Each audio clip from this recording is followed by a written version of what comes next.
নমস্কাৰ আপোনালোকে চাই আছে মাই নিউজ এনি ষ্টুডিঅ'ত মই ৰিমঝিম আজি আৰম্ভ হৈছে উপনিৰ্বাচনৰ ভোট গ্ৰহণ অসমৰ ৫টাকৈ সমষ্টিত আৰম্ভ হৈছে ইতিমধ্যে ভোট গ্ৰহণ প্ৰক্ৰিয়া মৰিয়নি থাউৰা তামুলপুৰ ভবানীপুৰ আৰু গোখাইগাঁৱত আৰম্ভ হৈছে ভোট গ্ৰহণ প্ৰক্ৰিয়া পুৱা ৭ বজাৰ পৰা ভোট কেন্দ্ৰত হাৰি পাতিছে ভোটাৰ ৰাইজে আজি ইভিএমত বন্দী হ'ব ৩১ গৰাকী প্ৰাৰ্থীৰ ভাগ্য আৰু বৰ্তমানলৈ শান্তিপূৰ্ণভাৱে চলি আছে ভোট গ্ৰহণ ২ নৱেম্বৰত ঘোষণা কৰা হ'ব নিৰ্বাচনৰ ফলাফল আমি দৰ্শকসকলক জনাইছো এই গুৰুত্বপূৰ্ণ খবৰটো আজি আৰম্ভ হৈছে উপনিৰ্বাচনৰ ভোট গ্ৰহণ প্ৰক্ৰিয়া অসমৰ ৫টাকৈ সমষ্টিত আৰম্ভ হৈছে ভোট গ্ৰহণ প্ৰক্ৰিয়া মৰিয়নি থাউৰা তামুলপুৰ ভবানীপুৰ আৰু গোখাইগাঁৱত আৰম্ভ হৈছে ভোট গ্ৰহণ প্ৰক্ৰিয়া আৰু পুৱা ৭ বজাৰ পৰা ভোট কেন্দ্ৰত হাৰি পাতিছে ভোটাৰ ৰাইজে আজি ইভিএমত বন্দী হ'ব ৩১ গৰাকী প্ৰাৰ্থীৰ ভাগ্য আৰু বৰ্তমানলৈ শান্তিপূৰ্ণভাৱে চলি আছে ভোট গ্ৰহণ প্ৰক্ৰিয়া ২ নৱেম্বৰত ঘোষণা কৰা হ'ব নিৰ্বাচনৰ ফলাফল এই উপনিৰ্বাচনত ৰাজ্যৰ প্ৰায় ৭ লাখ ভোটাৰে ভোটদান সাব্যস্ত কৰিব এই ৫টা সমষ্টিৰ মুঠ ৭,৯৬,৪৫৬ জন ভোটাৰৰ ভিতৰত ৪,০৩,৩৭৪ পুৰুষ ভোটাৰ ৩,৯৩,৮৭ গৰাকী মহিলা ভোটাৰৰ লগতে ৩ জন তৃতীয় লিংগৰ ভোটাৰ ভোট কেন্দ্ৰসমূহৰ ভিতৰত তামুলপুৰ সমষ্টিত সৰ্বাধিক ২,১৭,৪৩২ জন ভোটাৰ থকাৰ বিপৰীতে থাউৰাত সৰ্বনিম্ন ভোটাৰৰ সংখ্যা হ'ল ১,১৫,৯৭১ জন ভোটাৰ আৰু সম্পূৰ্ণ কোভিড পৰিস্থিতিৰ বাবে ৫টা সমষ্টিৰ সকলো কেন্দ্ৰতে কোভিডৰ নিৰ্দেশনা মানি ইতিমধ্যে ভোটদান প্ৰক্ৰিয়া আৰম্ভ হৈছে আৰু আমি দৰ্শকসকলক জনাই আছো আজি আৰম্ভ হৈছে উপনিৰ্বাচনৰ ভোট গ্ৰহণ প্ৰক্ৰিয়া অসমৰ ৫টাকৈ সমষ্টিত আৰম্ভ হৈছে ভোট গ্ৰহণ প্ৰক্ৰিয়া মৰিয়নি থাউৰা তামুলপুৰ ভবানীপুৰ আৰু গোখাইগাঁৱত আৰম্ভ হৈছে ভোট গ্ৰহণ প্ৰক্ৰিয়া আৰু আমি এই সন্দৰ্ভত সবিশেষ কথা পাতিম আমাৰ সাংবাদিক দীপাংকৰ তামুলীৰ সৈতে আমি দীপাংকৰ ওচৰলৈ আহিছো দীপাংকৰ যেহেতুকে আজি আৰম্ভ হৈছে উপনিৰ্বাচনৰ ভোট গ্ৰহণ প্ৰক্ৰিয়া ৫টাকৈ সমষ্টিত আৰম্ভ হৈছে ভোট গ্ৰহণ এই সন্দৰ্ভত আপুনি কি তথ্য জনাব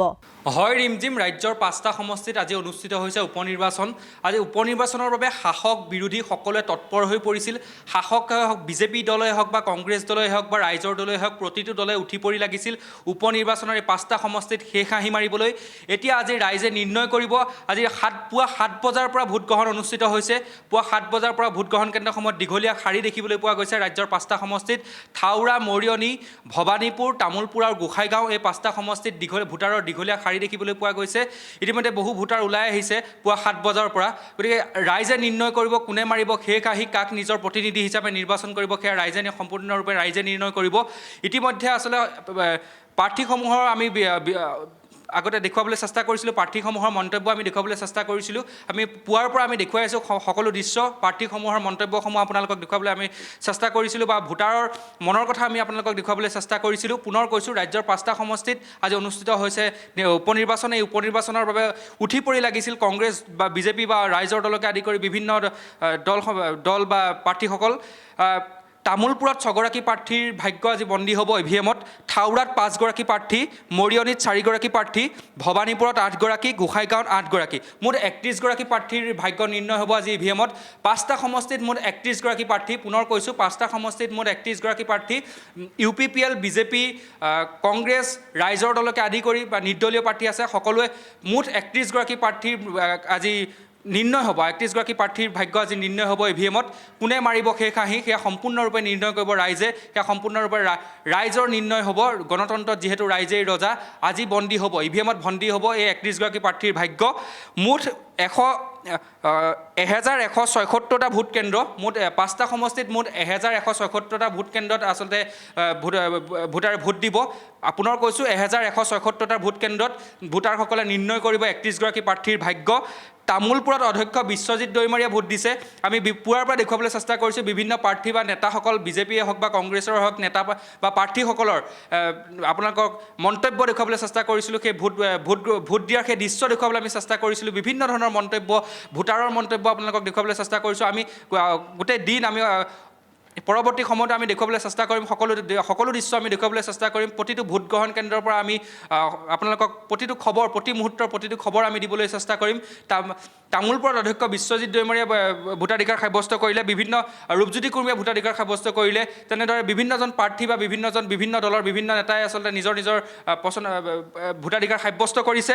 5টা সমষ্টিত মুঠ ভোটাৰ আমি ক'বলৈ বিচাৰিছোঁ, 5টা সমষ্টিত মুঠ ভোটাৰ আছে 7,76,456 গৰাকী। 7,76,456 গৰাকী ভোটাৰে নিৰ্ণয় কৰিব 31 গৰাকী প্ৰাৰ্থীৰ ভাগ্য। 5টা সমষ্টিত থাউৰা, ভৱানীপুৰ, গোসাইগাঁও আৰু তামোলপুৰ, এই 5টা সমষ্টিত আচলতে 31 গৰাকী ভোটাৰৰ ভাগ্য নিৰ্ণয় কৰিব। মুঠ 7,96,456 গৰাকী ভোটাৰে। ইয়াৰ পুৰুষ ভোটাৰৰ সংখ্যা হৈছে 4,03,374 গৰাকী। 7,96,456 গৰাকী ভোটাৰৰ ভিতৰত পুৰুষ ভোটাৰ হৈছে 4,03,374 গৰাকী আৰু মহিলা ভোটাৰৰ সংখ্যা হৈছে 3,93,087 গৰাকী। আচলতে 31 গৰাকী প্ৰাৰ্থী নিৰ্ণয় কৰিব এইসকল ভোটাৰে। আচলতে কোনে মাৰিব সেই কাহি বিভিন্ন ধৰণৰ ইছ্যু আছিলে। উপ নিৰ্বাচনৰ সময়ত মুখ্যমন্ত্ৰী হিমন্ত বিশ্ব শৰ্মাই বিভিন্ন ধৰণৰ প্ৰতিশ্ৰুতি দিছিলে বা কংগ্ৰেছ দলেও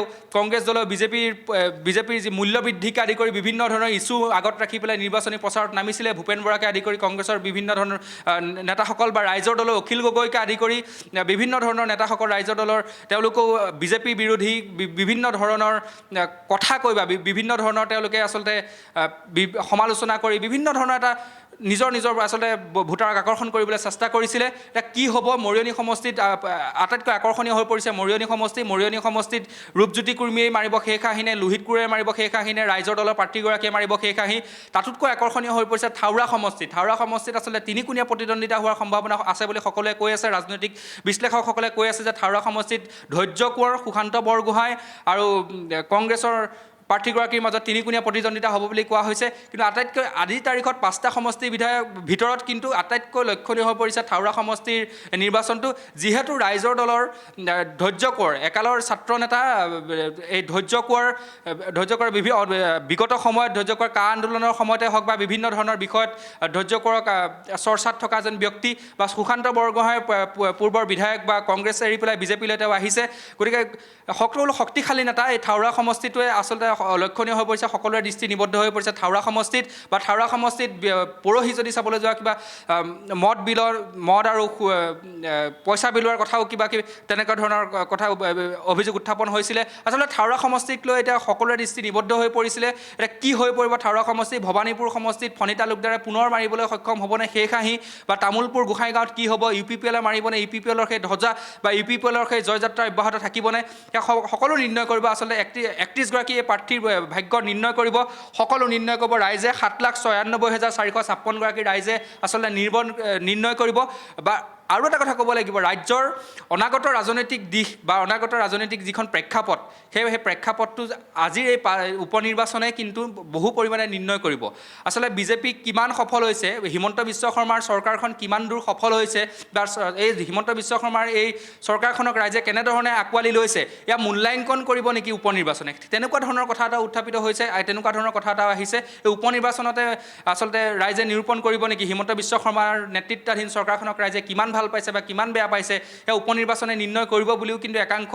ৰাজনৈতিক বিশ্লেষকে ক'বলৈ বিচাৰিছে। আচলতে লক্ষণীয় হৈ পৰিব কি হ'ব উপনিৰ্বাচনটো। তাৰ মাজতে বিভিন্ন ধৰণৰ খবৰ আমাৰ হাতলৈ আহি পৰিছে। পুনৰ কৈছোঁ, অধ্যক্ষ বিশ্বজিৎ দৈমাৰীয়ে ভোট দিছে বা ৰূপজ্যোতি কুৰ্মীয়ে ভোটদান সাব্যস্ত কৰিছে। বিভিন্ন সমষ্টিত নিজৰ ভোটাধিকাৰ সাব্যস্ত কৰিছে নেতা বা প্ৰাৰ্থীসকলে। আচলতে আৰু এটা আমাৰ হাতলৈ খবৰ আহি পৰিছে যে পুৱাৰ ভাগত EVM বিকল হৈ পৰিছিল। মৰিয়নি সমষ্টি বা ভৱানীপুৰ সমষ্টিৰ পৰা EVM বিকল হোৱাৰ খবৰ আমাৰ হাতলৈ আহি পৰিছিল। মৰিয়নি সমষ্টিৰ 128 নং চেলেংহাট উচ্চতৰ মাধ্যমিক বিদ্যালয় ভোটকেন্দ্ৰত পুৱাৰ ভাগত EVM বিকল হোৱাৰ খবৰ আমাৰ হাতলৈ আহিছিল। আৰু ভৱানীপুৰৰ বৰতাৰী 64 নং ভোটকেন্দ্ৰত EVM বিকল হোৱাৰ খবৰ আহিছিল। পুৱাৰ ভাগৰ এয়া খবৰ। আৰু মৰিয়নিৰ 136 নং টিপমীয়া ভোটগ্ৰহণ কেন্দ্ৰত EVM বিকল হোৱাৰ খবৰ আমাৰ হাতলৈ আহিছিল। 136 নং টিপমীয়া ভোটকেন্দ্ৰত EVM বিকল হোৱাৰ বাবে এঘণ্টা পলম হ'ল, ভোটদান কৰা এঘণ্টা পলম হ'ল। এঘণ্টা আচলতে ৰাইজ ৰৈ থাকিবলগীয়া হ'ল ভোটদান EVM বিকল হোৱাৰ বাবে। আচলতে বিভিন্ন ধৰণৰ খবৰ আমাৰ হাতলৈ আহি আছে। প্ৰতি মুহূৰ্তৰ প্ৰতিটো খবৰ আপোনালোকক দিবলৈ চেষ্টা কৰিম। কিছু সময় পূৰ্বে ভৱানীপুৰৰ এটা ভোটকেন্দ্ৰত বিজেপি কৰ্মী ভোটকেন্দ্ৰটোৰ ভিতৰলৈ সোমাই যোৱাক লৈ এটা উত্তপ্ত পৰিস্থিতিৰ সৃষ্টি হৈছিলে। ভৱানীপুৰৰ খবৰ। ভৱানীপুৰৰ এটা ভোটকেন্দ্ৰত বিজেপি কৰ্মী ভোটকেন্দ্ৰটোৰ ভিতৰলৈ সোমাই যোৱাৰ পিছতে এটা উত্তপ্ত পৰিস্থিতিৰ সৃষ্টি হৈছিল নিৰাপত্তাৰক্ষীৰ মোতায়েন কৰিবলগীয়া হৈছিল বা নিৰাপত্তাৰক্ষীয়ে নিয়ন্ত্ৰণ কৰিবলগীয়া এটা পৰিস্থিতিৰ সৃষ্টি হৈছিল আমি সেই খবৰ আপোনালোকক দিছোঁ আমি সেই খবৰ ইতিমধ্যে আমি সম্প্ৰচাৰ কৰিছোঁ বা আকৌ কৈছোঁ পুনৰ আমি সকলো তথ্য আপোনালোকক প্ৰতিটো মুহূৰ্তৰ প্ৰতিটো খবৰ আপোনালোকক দিবলৈ চেষ্টা কৰিম আচলতে উপনিৰ্বাচনে পুনৰ কৈছোঁ উপনিৰ্বাচনে 31গৰাকী প্ৰাৰ্থীৰ ভাগ্য নিৰ্ণয় হ'ব 1176টা ভোট কেন্দ্ৰত 31গৰাকী প্ৰাৰ্থীৰ ভাগ্য নিৰ্ণয় কৰিব 7,96,456গৰাকী প্ৰাৰ্থীয়ে তামোলপুৰ গোসাইগাঁও ভৱানীপুৰ থাউৰা আৰু মৰিয়নি এই 5টা সমষ্টি আচলতে 5টা সমষ্টিত আজি সকলো গোটেই ৰাজ্যৰ দৃষ্টি নিবদ্ধ হৈ আছে ৰাজ্যৰ ৰাজনৈতিক আচলতে গোটেই বাতাবৰণটো গৰম কৰি ৰাখিছে 5টা সমষ্টিয়ে কোনে মাৰিব সেই কাহি ৰূপজ্যোতি কুৰ্মী সুশান্ত বৰগোহাঁই বা মনোৰঞ্জন কোঁৱৰ ধৈৰ্য কোঁৱৰ কাৰ দাম ক'ব আচলতে সকলোৱে শক্তিশালীভাৱে লাগিছে সকলোৱে নিৰ্বাচনত জয়ী হ'ম বুলি নিৰ্বাচনত বিজয়মালা পিন্ধিবলৈ উঠি পৰি লাগিছিল সকলোৱে হট ডাইলগেৰে ভৰি পৰিছিল এবাৰ উপনিৰ্বাচন বিভিন্ন ধৰণৰ ডাইলগ হিমন্ত বিশ্ব শৰ্মাৰ মুখেদি উচ্চাৰিত হৈছিলে বিভিন্ন ধৰণৰ হট ডাইলগ ভূপেন বৰাৰ মুখেদি হট ডাইলগ হৈছিলে আচলতে এই যোৱা দিনকেইটা আচলতে উপনিৰ্বাচনে গৰম কৰি ৰাখিছিল ৰাজনৈতিক বতাহ পৰৱৰ্তী সময়ত আমি সকলো তথ্য আপোনালোকক দিবলৈ চেষ্টা কৰিম সকলো খবৰ আপোনালোকক দিবলৈ চেষ্টা কৰিম যিহেতু ভোটগ্ৰহণ চলি আছে আমি ভোটগ্ৰহণৰ হাৰ আপোনালোকক জনাবলৈ চেষ্টা কৰিম ভোটগ্ৰহণ চলি আছে কোনে কোনে ভোট দিছে কোনে কোনে নিজৰ আচলতে নেতাসকলে ভোট দিয়াৰ পৰৱৰ্তী পিছত কি মন্তব্য কৰে সেই মন্তব্য আপোনালোকক শুনাবলৈ আমি চেষ্টা কৰিম আপোনালোকে চাই থাকিব মাই নিউজনি আৰু হয় দীপাংকৰ আৰু যিহেতুকে মূল্যবৃদ্ধিয়ে এতিয়া সৰ্বসাধাৰণক কুঙা কৰিছে গতিকে মূল্যবৃদ্ধিয়ে এই উপনিৰ্বাচনত কিবা প্ৰভাৱ পেলাব পাৰে নেকি এই সন্দৰ্ভত কি জনাব দীপাংকৰ হয় নিশ্চয়কৈ ৰিমজিম নিশ্চয়কৈ ভৱানী মূল্যবৃদ্ধি আচলতে প্ৰভাৱ পেলাইছে পুনৰ মই পূৰ্বতেও কৈছোঁ যে মূল্যবৃদ্ধি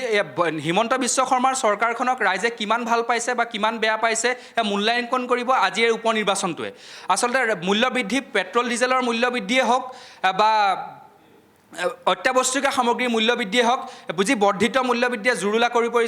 কৰি পেলাইছে ৰাজ্যবাসীক আচলতে সকলোতে বজাৰত জুই লাগিছে একো বস্তু কিনিব নোৱাৰি প্ৰতিটো বস্তুতে দাম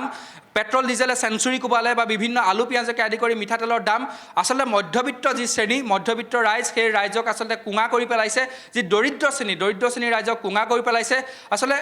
বজাৰ কৰিবলৈ আচলতে চিন্তা কৰিব লাগে বা পাকঘৰলৈ যাবলৈ আচলতে গৃহিণী আচলতে চিন্তা কৰিবলগীয়া এটা পৰিৱেশ হৈছে ৰন্ধন গেছৰ দাম প্ৰতিটো সামগ্ৰী আপুনি কি সামগ্ৰীৰ দাম ল'ব প্ৰতিটো সামগ্ৰীয়ে দাম বাঢ়িছে আচলতে সকলোৱে চিন্তিত হৈ পৰিছে আচলতে বাজেটত খেলিমেলি লাগিছে বাজেটত আউল লাগিছে মধ্যবিত্ত শ্ৰেণীটোৰ আচলতে এই উপনিৰ্বাচনতে বিভিন্নজনে ক'ব বিচাৰিছে বা বিভিন্ন বিৰোধীয়ে ক'ব বিচাৰিছে উপনিৰ্বাচনত ৰাইজে বিজেপিক এসেকা দিব মূল্যবৃদ্ধিৰ বাবে এই উপনিৰ্বাচনটোত এই 5টা সমষ্টিৰ ৰাইজে বিজেপি বা হিমন্ত বিশ্ব শৰ্মা নেতৃত্বাধীন চৰকাৰখনক ৰাইজে এসেকা দিব সেইবুলি কিন্তু ৰাজনৈতিক বিশ্লেষক বা বিৰোধীয়ে ক'ব বিচাৰিছে এতিয়া ৰাইজে নিৰ্ণয় কৰিব যে মূল্যবৃদ্ধিৰ প্ৰভাৱ তেওঁলোকে ইভিএমত তেওঁলোকে পেলাই নে নেপেলাই বা মূল্যবৃদ্ধিয়ে প্ৰভাৱ পেলাবৰ ৰাইজক কেনেকৈ আচলতে প্ৰভাৱ পেলাইছে সেয়া আচলতে নিৰ্ণয় কৰিব ৰাইজে পুনৰ কৈছোঁ যে বৰ্ধিত মূল্যবৃদ্ধি পেট্ৰল ডিজেলৰ যি দাম বাঢ়িছে বা আলু পিঁয়াজৰ যি দাম বা অত্যাৱশ্যকীয় সামগ্ৰীৰ যি মূল্যবৃদ্ধি সেই মূল্যবৃদ্ধিয়ে আচলতে কুঙা কৰি পেলাইছে মধ্যবিত্ত শ্ৰেণীত ৰাইজে এতিয়া সেই মূল্যবৃদ্ধিৰ যি মূল্যবৃদ্ধিৰ যি ৰামটাঙোন সেই ৰামটাঙোনৰ প্ৰভাৱটো ইভিএমত পেলাব নে নেপেলায় বা ৰামটাঙোনৰ প্ৰতিফলনটো ইভিএমত ঘটিব নে নঘটে সেয়া ৰাইজে নিৰ্ণয় কৰিব কিন্তু পুনৰ কৈছোঁ যে ৰাজনৈতিক বিশ্লেষক বা বিৰোধীয়ে ক'ব বিচাৰিছে যে 5টা সমষ্টিৰ ৰাইজে মূল্যবৃদ্ধিৰ বাবে কিন্তু এসেকা এইবাৰ চৰকাৰক দিব গতিকে সেয়া নিৰ্ণয় কৰিব ৰাইজে সকলো নিৰ্ণয় কৰিব ৰাইজে এতিয়া আমি একো ক'ব নোৱাৰোঁ বা প্ৰাৰ্থীসকলে একো ক'ব নোৱাৰে কোনোবা আচলতে সেয়া সম্পূৰ্ণৰূপে গণতন্ত্ৰত ৰাইজেই ৰজা আজিৰ ছবিখনত যে প্ৰতিফলিত হৈছে যে গণতন্ত্ৰত যে ৰাইজেই ৰজা আচলতে নিৰ্বাচনী এই দিনটোতেই কিন্তু পুনৰ প্ৰতিফলিত হয় নিৰ্বাচনত গণতন্ত্ৰত ৰাইজতকৈ ওপৰ কোনো নাই ৰাইজৰ বাবে ৰাইজৰ দ্বাৰা আৰু ৰাইজৰ চৰকাৰ এই কথাটো পুনৰ প্ৰতিফলিত হয় এই নিৰ্বাচনৰ দিনটোত আচলতে ৰাইজে নিৰ্ণয় কৰিব মূল্যবৃদ্ধিয়ে ৰাইজক কুঙা কৰি পেলাইছে সেয়া নিৰ্ণয় কৰিব ৰাইজে চৰকাৰক কেনেধৰণে তেওঁলোকে চৰকাৰক সকিয়নি দিব চৰকাৰক তেওঁলোকে মূল্যবৃদ্ধিৰ বাবে কিদৰে সকিয়নি দিব বা চৰকাৰৰ ওপৰত কিদৰে প্ৰভাৱ বিস্তাৰ কৰিব বা সেই বিৰোধিতাটো যে মূল্যবৃদ্ধিৰ বাবে চৰকাৰক বিৰোধ কৰিছে সেই বিৰোধিতাটো ইভিএমত তেওঁলোকে প্ৰতিফলন কৰিব নেকি সেয়া আচলতে ৰাইজে সম্পূৰ্ণ নিৰ্ণয় কৰিব পুনৰ কৈছোঁ পেট্ৰল ডিজেলকে আদি কৰি আলু পিঁয়াজ বা অত্যাৱশ্যকীয় সামগ্ৰীৰ মূল্যবৃদ্ধিয়ে জুৰুলা কৰি পেলাইছে ৰাইজক এয়া সমগ্ৰ আমি কি নিৰ্ণয় কৰিব সেয়া ৰাইজে নিৰ্ণয় কৰিব পুনৰ কৈছোঁ উপনিৰ্বাচনৰ সকলো তথ্য আপোনালোকক দিবলৈ আমি চেষ্টা কৰিম উপনিৰ্বাচনৰ প্ৰতিটো খবৰ 5টা সমষ্টিৰ থাউৰা ভৱানীপুৰ মৰিয়নি তামোলপুৰ গোসাইগাঁৱৰ প্ৰতিটো সমষ্টিৰ 31গৰাকী প্ৰাৰ্থীৰ ভাগ্য নিৰ্ণয় হ'ব প্ৰতিটো সমষ্টিৰ প্ৰতি মুহূৰ্তৰ খবৰ আপোনালোকক দিবলৈ চেষ্টা কৰিম গতিকে চাই থাকিব মাই নিউজ এনি হয় ধন্যবাদ জনাইছোঁ দীপাংকৰ আমাক সবিশেষ জনোৱাৰ বাবে আৰু আমি দৰ্শকসকলক জনাই আছোঁ আজি ইতিমধ্যে আৰম্ভ হৈছে উপনিৰ্বাচনৰ ভোটগ্ৰহণ প্ৰক্ৰিয়া